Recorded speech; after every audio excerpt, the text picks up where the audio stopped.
Buying a new car is a pretty big deal for most people, and it is hard to get high-quality, independent advice.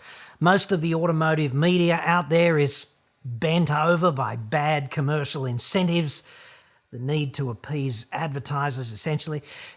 If you don't want to blow it, meaning if you don't want to buy the wrong car or get bent over buying the right car, it's time for you to understand the top 10 mistakes I routinely see new car buyers make.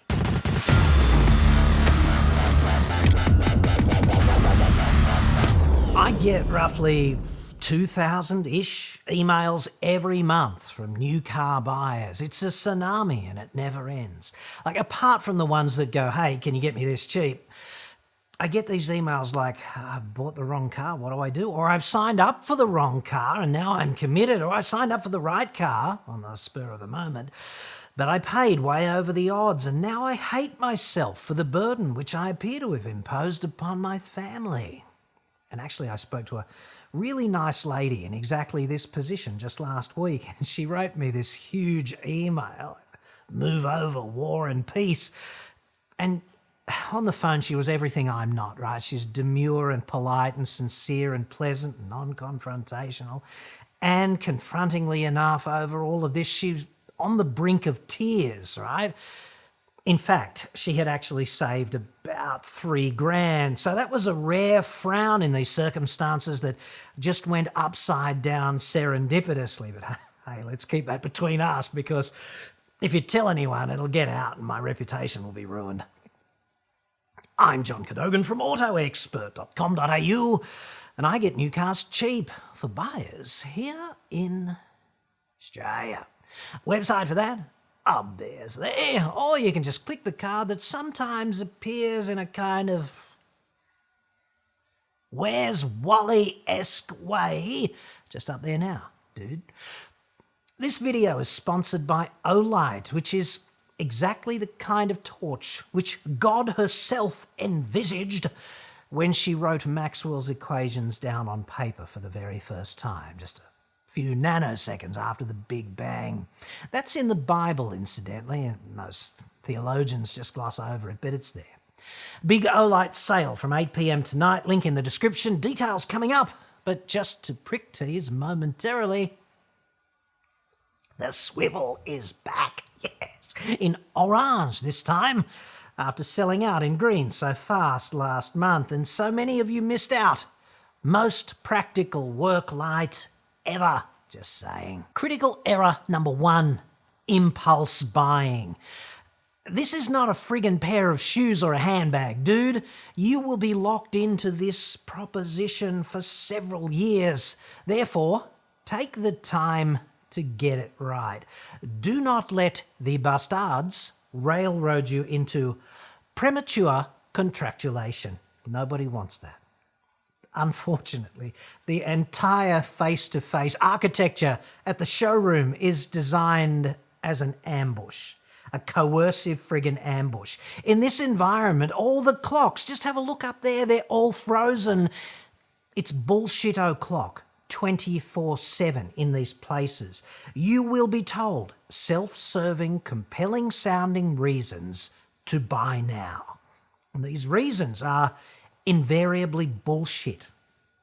They just don't want to see your ass and, of course, the beautiful money to which it is attached walking out the door, where, on the other side of which, you might encounter an even more articulate and persuasive bullshitter at another dealership who will extract your signature and a deposit, which is really all they want. That's the goal here. You come in to browse, they want your signature, they want that deposit. Do a deal with yourself, dude. Separate research from buying. And it's like church and state. Do not jump from one to the other without going home first to consider.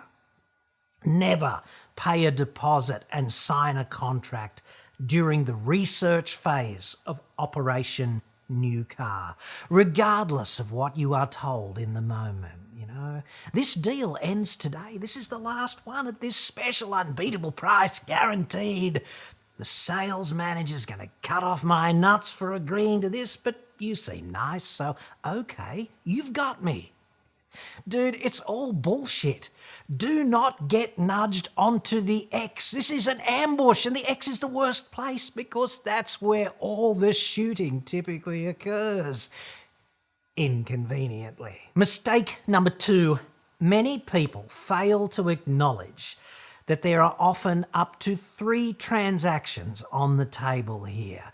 You could potentially be selling your old car, like trading it in, and buying finance, as well as buying the car of your dreams, obviously. And it's very easy to focus on car o' dreams and let the other 2 transactions kind of attack from the rear. Obviously, the sales dude can give you a kick-ass deal on dream car if you unwittingly allow him to come up on your 6 with the other 2 and attack by stealth. So, if I were you, I would not start the transaction phase of Operation New Car without knowing exactly how much your old car is worth as a trade-in and without knowing exactly what kinds of finance deals you are eligible for. This is a critical error, okay? And I would square away the price on the new car before even talking a bit about the other 2 transactions. And here, you just have to be assertive, like, I haven't decided what to do with my current shit heap, my good man, and we can talk about finance later too, but for now, let us just focus on this new car, kind of thing. The golden rules, okay? Because you've got the gold, so you make the rules. Error number 3, it's dead easy right now to hand your dealer a significant windfall by just undervaluing your trade-in through ignorance in the current market. And the short story there, okay? The car industry is reeling around the world right now because of a massive global computer chip shortage begetting a shortage of new cars. And it's hardly news. It's been going on for well over 12 months. Thus, used car prices are sky high right now. The shortage of brand new cars has pumped up demand in the used market, causing used cars to be at historically jacked up prices. So do not hand the dealer a significant profit effectively paid for by your ignorance of current market value. Of course, you can always get more cash by selling privately, right? The unique selling proposition of trade-ins is not the price, it's convenience. Price always takes a hit with a trade-in. But it is quite inconvenient selling privately, potentially. All the no-shows and the incessant lowballing by would-be discount hunters. And let's not forget the pandemic and having all these strangers over to your home.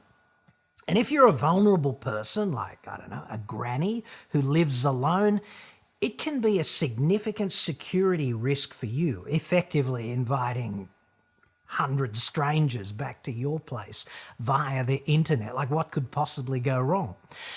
I guess the third option here is selling direct to a wholesaler, okay, which is kind of what the dealer is likely to do with your used car anyway, unless it's an especially nice late model used vehicle.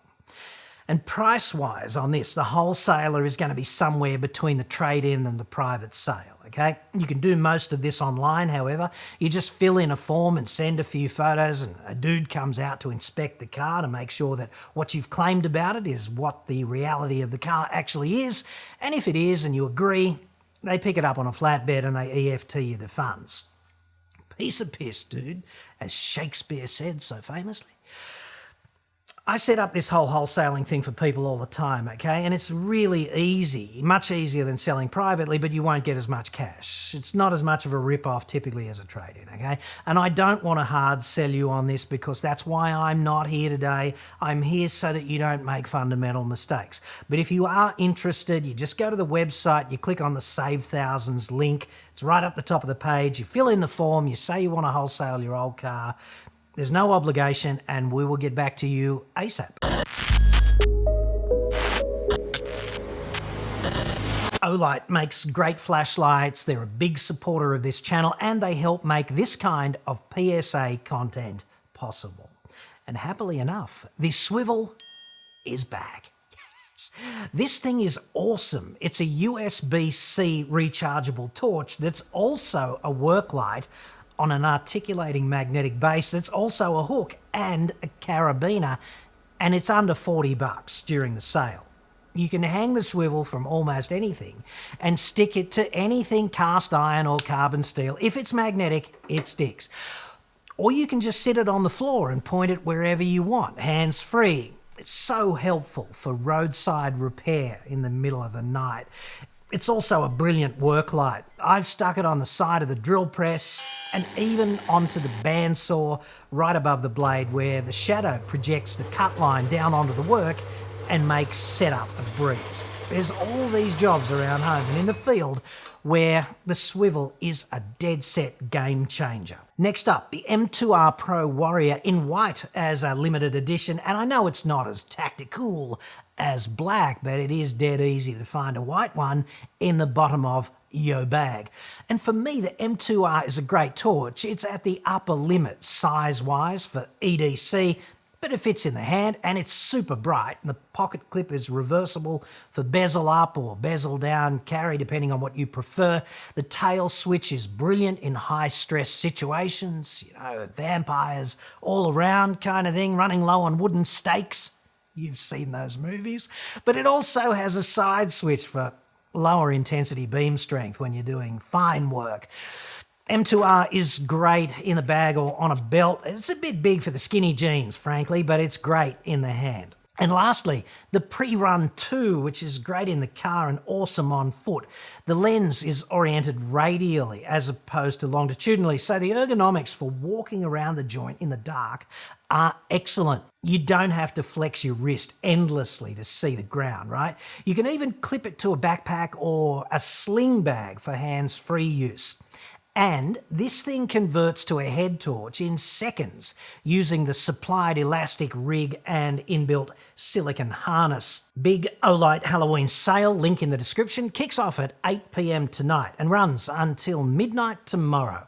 And after that, you will get yourself 10% off if you just use the code AEJC10.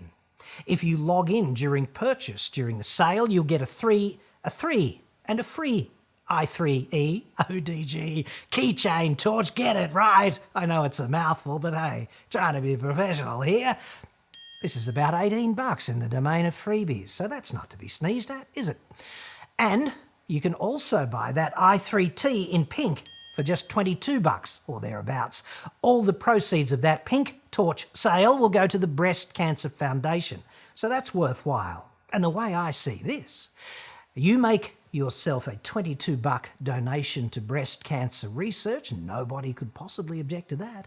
And you also get a high-quality pink torch in return, and you can give it to that special Tiffany in your life. So, in the context of you being a dead-set good bloke twice, albeit for just $22, need to know, Tiffany cannot therefore possibly complain about the acquisition of your new white zombie-slaying lightsaber and safety orange fat cave worklight, now can she? Up here for thinking, dude, and down there for, well, recreation. Thanks, OLIGHT. Critical mistake number 4. Say you buy the car and you've got finance and it's all a bit of a stretch fiscally. But hey, a car is an aspirational thing and you kind of like it. It makes you feel good, so that's nice. Then, sadly, one day, you make a tiny little mistake out there on the road and you crash. Or some cockhead with no assets and no insurance in a shitbox makes a similar mistake and Liberace's you at the lights. Oops-a-daisy. I wish my brother George was here. You've got insurance though, and you think, I'm okay. Unfortunately, if the finance up for which you signed without really paying that much attention has hefty early termination penalties built in, these could substantially erode the cash settlement that you get from the insurance company, because the financier puts their hand out and gets paid all that they are owed first, and you get the dregs. That's how this works. These penalties could be several $1,000s.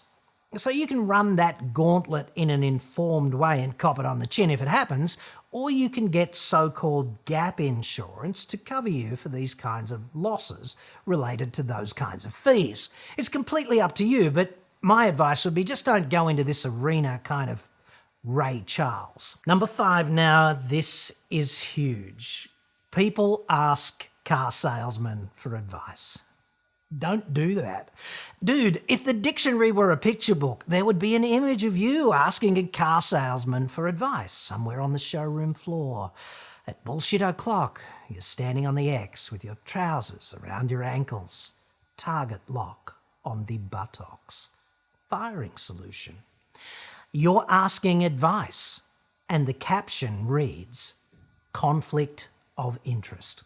But yet people do this all the time. Every time I mention this topic, okay, I get this flood of indignant emails. I turned down a job offer as president of the Benevolent Society because I just love selling cars to people in the most ethical possible way, kind of thing. Not all car sales dudes are snakes. But how would you know? And they did earn a certain reputation historically, which has stuck for a good reason. It is a snake-dense vocation, and there are snake-friendly procedures in place. So this is a real risk for you. You could be exposing your bullseye tattooed buttocks to a death adder. How would you know? The conflict is, you ask advice, okay? And let's say telling you the truth would lead you down the track of buying a completely different car. What is the sales dude to do? Tell the truth and lose the sale, or just fib a bit and keep you on the hook? The other problem with asking advice, of course, even to car sales Gandhi, is that it frames this person in a position of authority during your future dealing. And you really don't want that. You want to be on top because the view is better on top. You've got more control and it's more fun. I discussed this with Tiffany just this morning and she agreed emphatically. And don't take my word for it, she would know. Critical car buying error number 6. There's no perfect car, okay? It doesn't exist. I see all these car buyers all the time caught in this endless runtime loop because their search for a new car keeps timing out because of this factor about car A and that factor about car B, etc. For as many cars as there are friggin' stars in the sky and grains of sand on the beach, right? If that's you, reframe your choice. Choose the car that's closest to dead right and decide just how critical its deficiencies are. Choose the car with the highest number of positive attributes and the lowest number of non-critical deficiencies. It's just like choosing a wife. Or a husband, I suppose, but I can't speak from a position of authority on that one. However, I have had 6 wives, so I know my shit there. Got the scars. Tiny, tiny little scars from the keyhole surgery. They all go in through the wallet. It's day surgery, but hey, painful. The point I'm making is live with the imperfections, dude. Love the things that you love about the new car and learn to tolerate the subcritical negatives. More on this at my other website, wifeexpert.com. I just bought that one from Al Bors. Number 7, people always overplay the test drive. They blow it out of all proportion. Test driving is almost irrelevant for most people. Now, I know, if you're a performance driving nutcase, buying the performance car of your dreams, different story, dude. Driving dynamics really matter to you and in this performance domain. But for everyone else, not so much. The driving dynamics bar is quite low. In other words, most cars are good enough. Let me give you an example, okay? Mainstream medium SUVs, Forester, CX-5, Tucson, Sportage. All direct competitors, all good vehicles. I'm a mechanical engineer, okay? I've been a motoring journalist since the friggin' 90s when there were still dinosaurs out there and we had saddles on them and rode them around. It was awesome. I've worked as a consultant on dynamics and setting up drive programs for new car launches. I used to do all of the track type handling tests for Wheels magazine before it went off and incinerated its credibility. I've driven thousands of new cars for 3 decades, from Ferraris and Porsches to Mitsubishi Mirages and Toyota Yaris. Those 4 medium SUVs I just mentioned, they all drive okay. Trust me on this. If you're an average punter, they're all quite okay on dynamics. Good, even. For most people, good is a pass on driving dynamics, and they all pass. It's not like the 70s, okay? Really, it's not. People place themselves under tremendous pressure during test drives, and then they allow that experience to be foundational in the selection of the car, and really, it shouldn't be. Unless you've done this for a living for several years, all you're going to experience during a test drive, at least on the dynamics front, is, well, this feels strange and I'm really quite challenged accommodating all of these strange and different control feedback responses. And then what that means is you're really not learning that much about the actual car and its dynamics. Which leads us to error number 8, and this is a mortal sin. You probably don't want to go to hell, so don't do this. Do not compare how well any new car drives, feels, smells, or sounds with your aging shitbox. Because guess what? New car's going to feel substantially better, like a whole lot better. Hold the front page. New car feels better than old car with 1 million stale farts inside. Who knew? If your aging shitbox is the benchmark, every new car is going to feel impossibly excellent, and that's really not going to help. What you've got to do here is compare 3 or 4 new cars with each other. And do not do this over the next 3 weeks or something. Do it in a single day. Make a few calls. Set it all up. 4 test drives, 90 minutes apart or something. And then 6 hours later, you will have had your buttocks, and the rest of you, in 4 cars.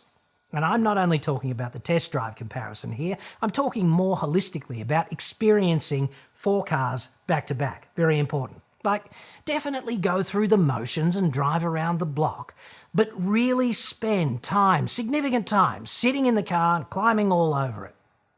If you're a young parent with young kids, get your pram and your cot and all of that other crap and jam it all in hard from behind.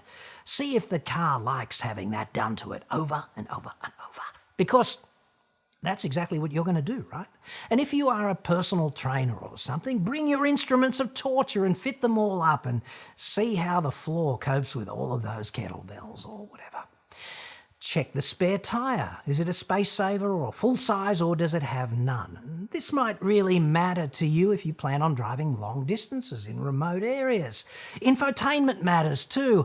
Does your phone hook up seamlessly to the infotainment system in that car? CarPlay and Android Auto. Is it plug-in in that car or wireless or completely absent and somehow bespoke, right? Can you get comfortable? This is huge, okay? You've got to sit there for a while to tell whether or not you can. How about the kids, right? Are they sitting down there in the back with their knees in their eyes? And even if they're not doing that now, will they be doing that in 5 or 6 years or something when they're teenagers? This stuff really matters. The pro tip on this, make notes. 6 best things, 6 worst things about each car. Keep records. And do not transact that day. Whatever you do, don't do it, no matter how coercive it gets. Do not drop your trousers and expose your buttocks and get target lock. Go home and think about it. Discuss it calmly and rationally, objectively, with that significant other in your life, in the spirit of love and cooperation. And then, predictably enough, have a full-on friggin' Barney over it, followed by stony silence for a couple of days.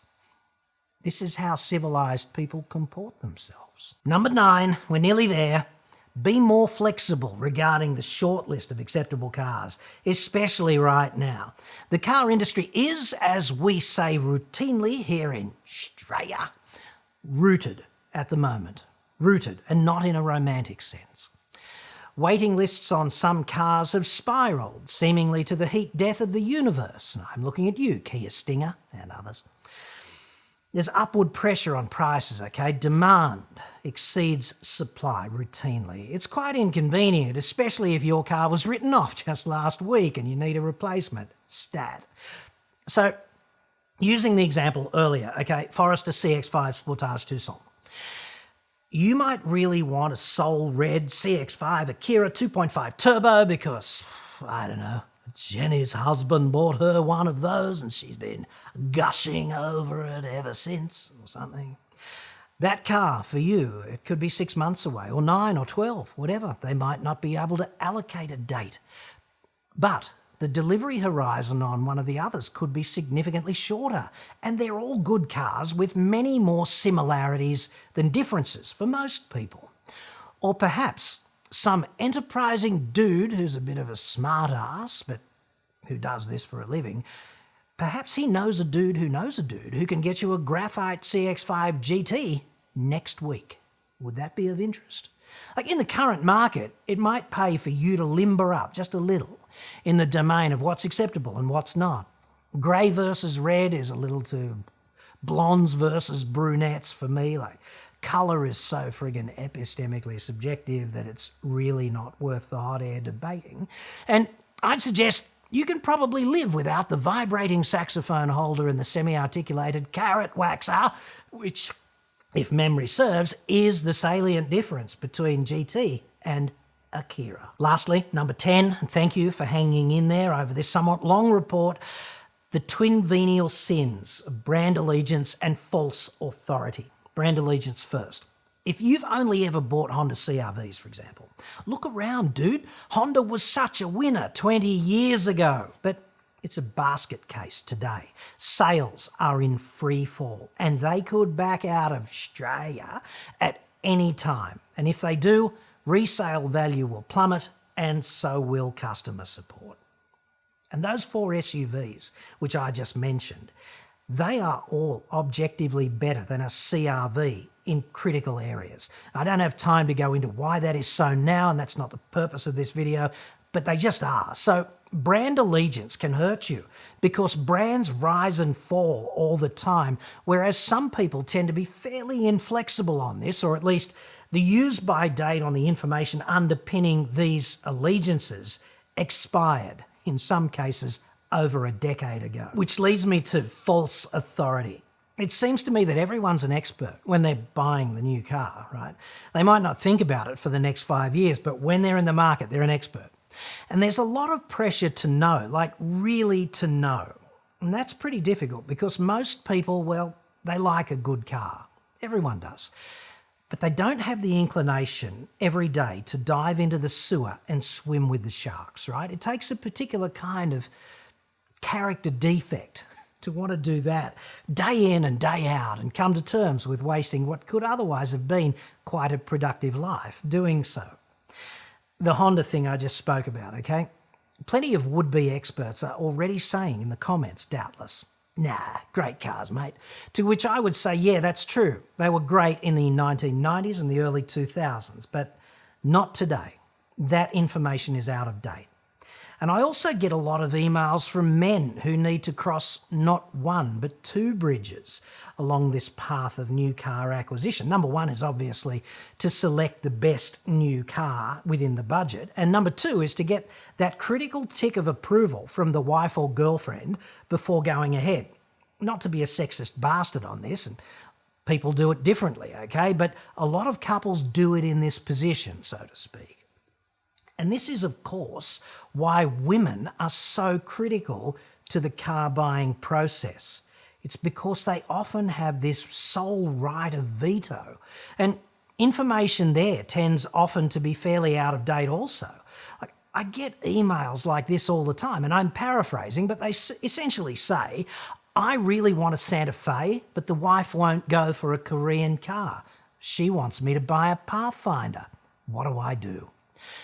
My solution on this kind of thing has always been take it slow, do a few test drives, then trade in and ultimately upgrade to a new wife with better features. You're welcome. Unhelpful, perhaps. The truth, okay, the financial crisis a decade and a half ago was a commercial springboard for the likes of Hyundai and Kia, in the same way that it was a death sentence, or at least a degenerative disease, for the likes of Nissan and Honda. It took the South Koreans about 8 or 9 years to R&D their then mediocre products into mainstream market leading ones, and for the past 5 or 6-ish years, their vehicles really have been outstanding. And this is objectively, defensibly true. But perception always lags reality. And if you only ever think about this stuff once every 5 or 6 years when you engage with the process of buying a car, you can find yourself saying authoritative sounding things that might have been true 10 years ago or something, but which are today completely divorced from reality. I guess you have to purge the memory and research afresh every time you get going. And you have to be really brave, almost scientifically objective, to acknowledge that sometimes there are things you think you know, which really you do not. A kind of false unknown known proposition, at the risk of going a bit Rumsfeldian on you right at the very end. This could be a $50,000 roll of the dice or more for you, and that is hardly trivial. So I really do hope this helps and you get it right. Thank you very much for watching.